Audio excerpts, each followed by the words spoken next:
अंतर्राष्ट्रीय अभिधम्म दिवस कब मनाया गया है?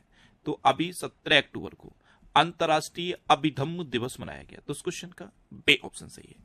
एक्चुअल में ये जो अभिधम्म है ये बौद्ध धर्म का एक गहन दार्शनिक पहलू है जो मानसिक अनुशासन, आत्म जागरूकता और नैतिक आचरण पर केंद्रित है, और इस दार्शनिक परंपरा की समृद्धि को उजागर करने के लिए ये अंतर्राष्ट्रीय अभिधम्म दिवस मनाया जाता है। अच्छा, अक्टूबर में अब तक इतने इंपोर्टेंट डे मनाए गए हैं। 1 अक्टूबर को बुजुर्ग व्यक्तियों का अंतर्राष्ट्रीय दिवस मनाया गया। 1 अक्टूबर को ही अंतर्राष्ट्रीय कॉफी दिवस और विश्व शाकाहारी दिवस मनाया गया। 2 अक्टूबर को अंतर्राष्ट्रीय अहिंसा दिवस मनाया गया। 3 अक्टूबर को जर्मन एकता दिवस मनाया गया। 4 अक्टूबर को विश्व पशु दिवस मनाया गया। 5 अक्टूबर को विश्व शिक्षक दिवस मनाया गया। 6 अक्टूबर को विश्व सेरेब्रल पाल्सी दिवस मनाया गया। 7 अक्टूबर को विश्व कपास दिवस मनाया गया। 8 अक्टूबर को भारतीय वायुसेना का स्थापना दिवस मनाया गया। 9 अक्टूबर को विश्व डाक दिवस मनाया गया। 10 अक्टूबर को विश्व मानसिक स्वास्थ्य दिवस मनाया गया। 11 अक्टूबर को अंतर्राष्ट्रीय बालिका दिवस मनाया गया। 12 अक्टूबर को विश्व गठिया दिवस मनाया गया। 13 अक्टूबर को अंतर्राष्ट्रीय आपदा जोखिम न्यूनीकरण दिवस मनाया गया। 14 अक्टूबर को विश्व मानक दिवस मनाया गया। 15 अक्टूबर को विश्व छात्र दिवस और अंतर्राष्ट्रीय ग्रामीण महिला दिवस मनाया गया। 16 अक्टूबर को विश्व खाद्य दिवस, वर्ल्ड एनेस्थीसिया डे और एनएसजी का स्थापना दिवस मनाया गया। तो अक्टूबर में अब तक इतने इंपोर्टेंट डे मनाए गए हैं, ये आपको याद रखने हैं। और मैं आपको बोलता हूं, डेली मॉर्निंग मोड कर सबसे पहले अपने लिए एक टारगेट फिक्स करो, चाहे छोटा सा ही टारगेट फिक्स करो, लेकिन डेली मॉर्निंग मोड कर सबसे पहले अपने लिए एक टारगेट फिक्स करो और फिर अपना पूरा दिन उस टारगेट को अचीव करने में लगा दो। आपकी लाइफ ऑटोमेटिकली अच्छी हो जाएगी। नेक्स्ट क्वेश्चन है, हाल ही में भारत ने किस देश के साथ 3.5 अरब डॉलर की ड्रोन डील पर हस्ताक्षर किए? तो अभी अपने देश भारत ने यूएसए के साथ 3.5 अरब डॉलर की ड्रोन डील पर हस्ताक्षर किए हैं। तो इस क्वेश्चन का सी ऑप्शन सही है। अब यूएसए के साथ किए हैं तो ये है मैप में यूएसए, और यूएसए के प्रेजेंट टाइम पे प्रेसिडेंट कौन है? जो बाइडन। कौन है? जो बाइडन। अभी प्रधानमंत्री मोदी ने न्यूयॉर्क में समिट ऑफ द फ्यूचर को संबोधित किया। प्रधानमंत्री मोदी ने बोस्टन और लॉस एंजल्स में भारतीय वाणिज्य दूतावास खोलने की घोषणा की। अमेरिका ने चोरी या तस्करी करके ले जाई गई 297 प्राचीन वस्तुएं भारत को वापस लौटाने का फैसला किया है। भारत और अमेरिकी सेना का संयुक्त अभ्यास, युद्ध अभ्यास, ये बीकानेर में हुआ। ब्रिटेन, यूरोपीय यूनियन और अमेरिका ने दुनिया की पहली एआई संधि पर हस्ताक्षर किए। भारत ने अमेरिका को 73,600 असॉल्ट राइफल्स का ऑर्डर दिया है। भगवान हनुमान जी की 90 फीट ऊंची कांस्य प्रतिमा का अनावरण टेक्सास में हुआ है। अमेरिका और दक्षिण कोरिया के बीच उल्ची फ्रीडम शील्ड अभ्यास हुआ। अच्छा, इंडिया और अमेरिका के बीच में कौन कौन सी डिफेंस एक्सरसाइज होती हैं? कूप इंडिया, टाइगर ट्रम्प, वज्र प्रहार और युद्ध अभ्यास। नेक्स्ट क्वेश्चन है, हाल ही में किसने फेमिना मिस इंडिया 2024 का खिताब जीता? तो निकिता पोरवाल ने फेमिना मिस इंडिया 2024 का खिताब जीता। ये है निकिता पोरवाल, ये मध्य प्रदेश की हैं और इन्होंने ही अभी फेमिना मिस इंडिया 2024 का खिताब जीता है। तो इस क्वेश्चन का बी ऑप्शन सही है। नेक्स्ट क्वेश्चन है, हाल ही में भारत की पहली हवाई अड्डा आधारित स्वसंचालित इंडोर वायु गुणवत्ता निगरानी सुविधा कहां शुरू की गई?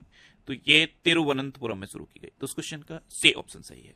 केंद्रीय विज्ञान और प्रौद्योगिकी राज्य मंत्री डॉक्टर जितेंद्र सिंह ने तिरुवनंतपुरम अंतर्राष्ट्रीय हवाई अड्डे पर भारत की पहली हवाई अड्डा आधारित स्वसंचालित इंडोर वायु गुणवत्ता निगरानी सुविधा शुरू की है। नेक्स्ट क्वेश्चन है, हाल ही में किसे इलेक्ट्रॉनिक्स एवं आईटी मंत्रालय के डिजिटल इंडिया कॉर्पोरेशन का एमडी नियुक्त किया गया? तो ये आकाश त्रिपाठी को नियुक्त किया गया। तो इस क्वेश्चन का बी ऑप्शन सही है। ये है आकाश त्रिपाठी और इन्हीं को इलेक्ट्रॉनिक्स एवं आईटी मंत्रालय की डिजिटल इंडिया कॉर्पोरेशन का एमडी नियुक्त किया गया है। अच्छा, अभी अनुराग जैन को मध्य प्रदेश का नया मुख्य सचिव नियुक्त किया गया। जस्टिस शमीम अहमद ने मद्रास उच्च न्यायालय के न्यायाधीश के रूप में शपथ ली। एसपी धारकर अगले वायुसेना उप प्रमुख नियुक्त हुए हैं। जस्टिस सुरेश कुमार कैत ये मध्य प्रदेश के हाईकोर्ट के चीफ जस्टिस बने हैं। जस्टिस मनमोहन ने दिल्ली उच्च न्यायालय के मुख्य न्यायाधीश के रूप में शपथ ली है। अमित गर्ग को हैदराबाद स्थित सरदार वल्लभ भाई पटेल राष्ट्रीय पुलिस अकादमी का प्रमुख नियुक्त किया गया।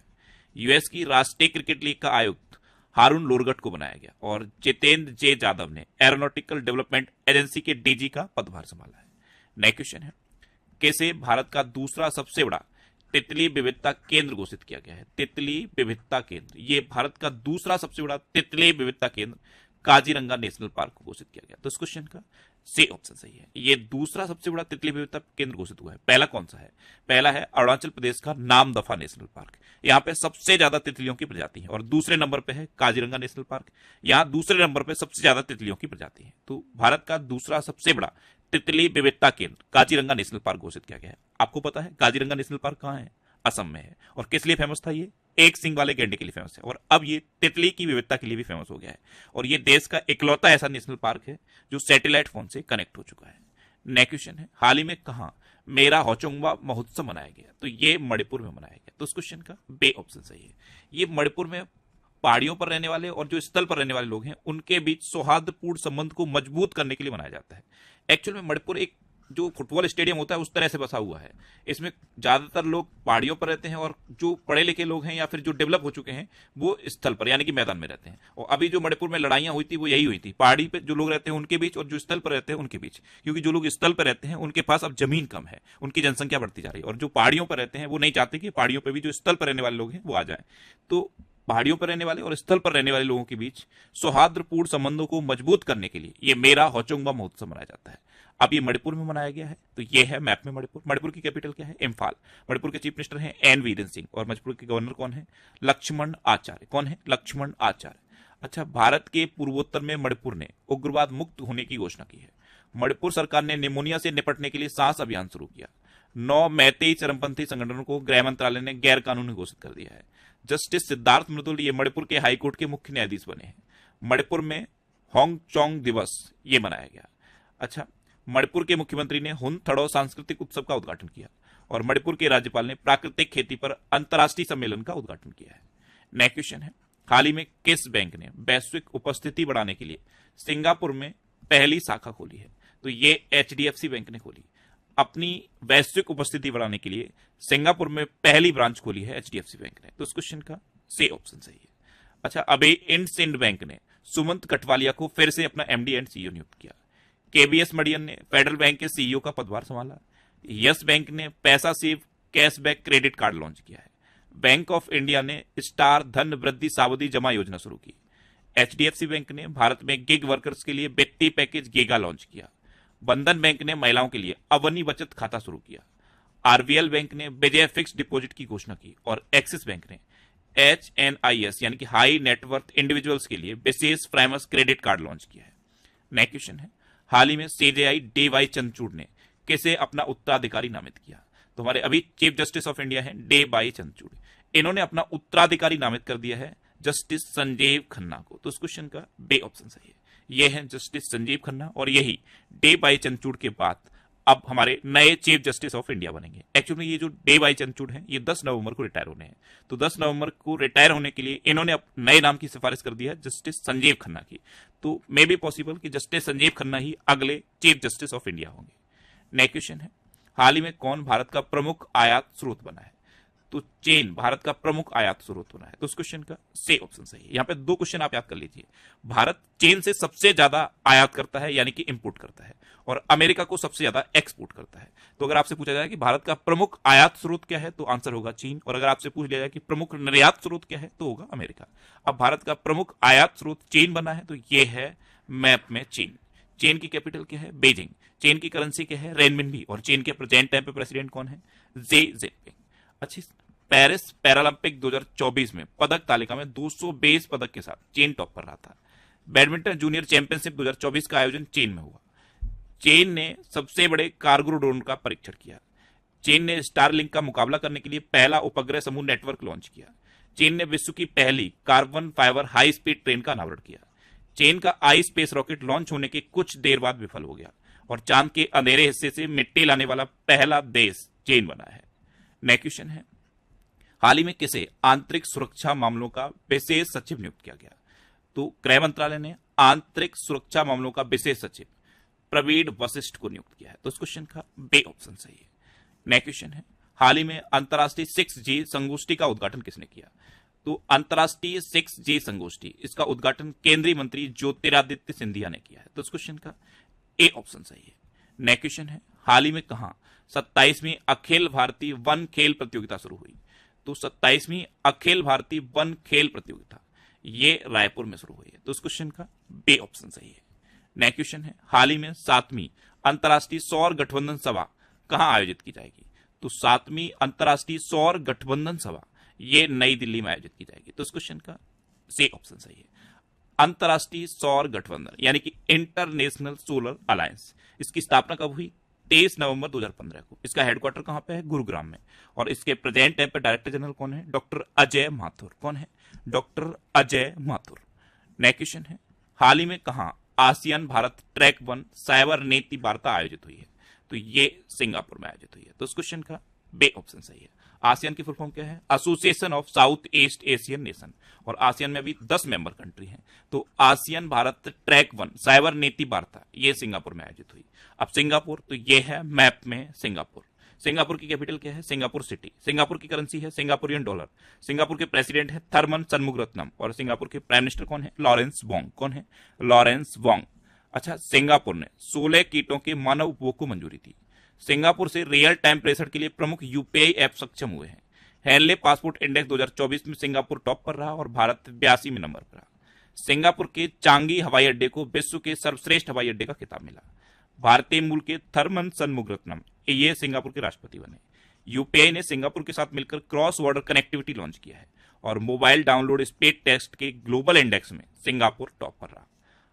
अब लास्ट वीडियो के क्वेश्चन का आंसर। लास्ट वीडियो मैंने आपसे क्वेश्चन पूछा था कि किस राज्य सरकार ने दिव्यांगों के लिए रोजगार पोर्टल लॉन्च किया है? तो ये तेलंगाना सरकार ने लॉन्च किया। तो इस क्वेश्चन का बे ऑप्शन सही है। तेलंगाना सरकार ने दिव्यांगों के लिए रोजगार पोर्टल लॉन्च किया। और मैक्सिमम स्टूडेंट ने इसके बारे में डिटेल में भी लिखा है। ऐसा नहीं है कि बहुत सारे स्टूडेंट ऐसे हैं जो रेगुलरली आंसर भी लिखते हैं और आंसर के बारे में जितना डिटेल में उन्हें पता है उतना लिखते हैं। जैसे ये एक स्टूडेंट ने लिखा है, मैं बार बार बोल रहा हूं, आंसर जितना ज्यादा डिटेल में लिख सकते हो उतना ज्यादा डिटेल में लिखो, क्योंकि जो चीजें आप लिख दोगे फिर उन्हें आपको भी भूलोगे नहीं। ये जनवरी 2024 से जुलाई 2024 तक के करंट अफेयर्स का पीडीएफ है। इसमें 1761 क्वेश्चन है। इस पीडीएफ को आप हमारे टेलीग्राम चैनल से डाउनलोड कर सकते हो। टेलीग्राम पे आपको नेक्स्ट एग्जाम सर्च करना है और ये चैनल आपको मिल जाएगा। इसे आप ज्वाइन कर लीजिए। यहाँ पे आपको सारी पीडीएफ मिलती रहेंगी। ये वीकली वीडियोस हैं और वीकली वीडियोस में फैक्ट स्टडी चैनल पे अपलोड करता हूँ। तो फैक्ट स्टडी आपको यूट्यूब पे सर्च करना है, वहां पे चैनल मिलेगा फैक्ट स्टडी के नाम से। वहां पे आप सारी वीकली और मंथली वीडियोस देख सकते हो। अब आपके लिए रिवीजन के क्वेश्चन। अभी भारत को आईएसएसएफ जूनियर विश्व कप 2025 की मेजबानी का अधिकार मिला। संजीव कुमार सिंगला ये फ्रांस में भारत के राजदूत बने। अर्जुन वाजपेयी चीन के माउंट सेसपांगा पर चढ़ने वाले पहले भारतीय बन गए हैं।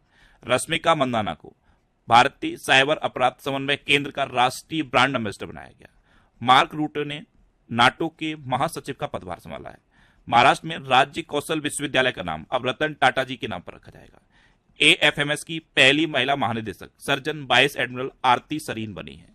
महाराष्ट्र के नासिक में 80% आरक्षण के साथ जनजातीय विश्वविद्यालय स्थापित किया जाएगा। बे बनलाल बन्ना को कंबोडिया में भारत का राजदूत नियुक्त किया गया। भारत प्रतिबंधित प्रौद्योगिकी का रूस का दूसरा सबसे बड़ा आपूर्तिकर्ता बना है। अच्छा, भारत के बेंगलुरु शहर में ए फ्लाइंग टैक्सी चलेंगी। भारत ने एसएएफएफ अंडर 17 चैंपियनशिप जीती है। पंकज अडवाणी ने बिलियर्ड्स में सिंगापुर ओपन खिताब जीता। भारत में आने वाले विदेशी पर्यटकों की संख्या में सबसे ज्यादा पर्यटक बांग्लादेश के हैं। निकारागुआ ने इजरायल के साथ राजनयिक संबंध तोड़ने की घोषणा की है। बायो सीएनजी प्लांट वाली भारत की पहली आधुनिक गौशाला का उद्घाटन मध्य प्रदेश में हुआ। सॉवरेन वेल्थ फंड्स द्वारा अबू धाबी को विश्व का सबसे अमीर शहर घोषित किया गया है। आईआईटी गुवाहाटी ने विमान शिक्षा को बढ़ावा देने के लिए एयरबस के साथ साझेदारी की। जफर हसन को जॉर्डन का नया प्रधानमंत्री नियुक्त किया गया। टैमी ब्यूमॉन्ट और कामिंदू मेंडेस को सितंबर 2024 के लिए ICC player of the month चुना गया। अब आपके लिए आज का क्वेश्चन है, हाल ही में किसने 5वें राष्ट्रीय जल पुरस्कार 2023 में सर्वश्रेष्ठ राज्य का पुरस्कार जीता है? 4 ऑप्शन दिए गए हैं, इनमें से आपको अपना आंसर बताना है। और इसके अलावा हम हमारे फेसबुक पेज पर previous year question daily post करते हैं। तो आप फेसबुक पर नेक्स्ट एग्जाम सर्च करके हमारा फेसबुक पेज ज्वाइन कर सकते हैं, क्योंकि प्रीवियस ईयर क्वेश्चन आपको बहुत हेल्प करते हैं। अगर आपको किसी क्वेश्चन